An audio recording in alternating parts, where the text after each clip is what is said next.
الحلقة السادسة قد تبدأ بأخطر اقتحام في الموسم. فزاع لا ينتظر، يتنكر هو ورجاله بزي عمال نظافة، ويدخلون منزل شاهين بخطة محكمة.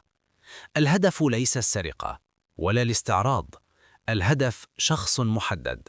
في تلك اللحظة داخل المنزل لا يوجد شاهين ولا رشة، بل قمر وأم جراح وجراح. وهنا يكمن الخطر الحقيقي. إذا قرر فزاع ضرب شاهين فلن يفعلها بمواجهة مباشرة، بل بضربة موجعة في نقطة ضعفه.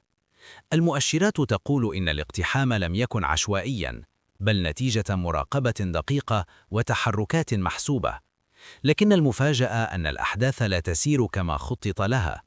قبل دقائق من وصول فزاع، حالة قمر النفسية تتدهور، وزهرة تقرر إخراجها من المنزل برفقة جراح في خطوة بدت عفوية، لكنها أنقذت الجميع.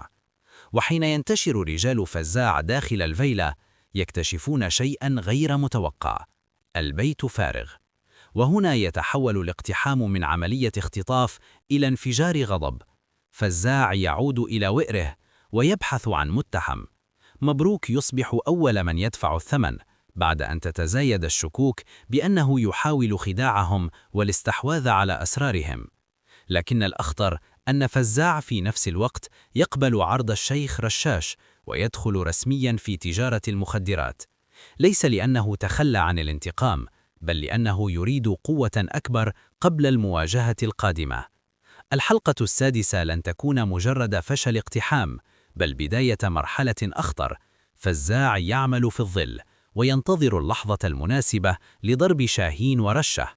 السؤال الآن: هل كانت نجاة قمر مجرد صدفة، أم أن هناك من يسبق فزاع بخطوة؟ اكتب توقعك، لأن المواجهة القادمة لن تكون إنذاراً، بل ضربة مباشرة.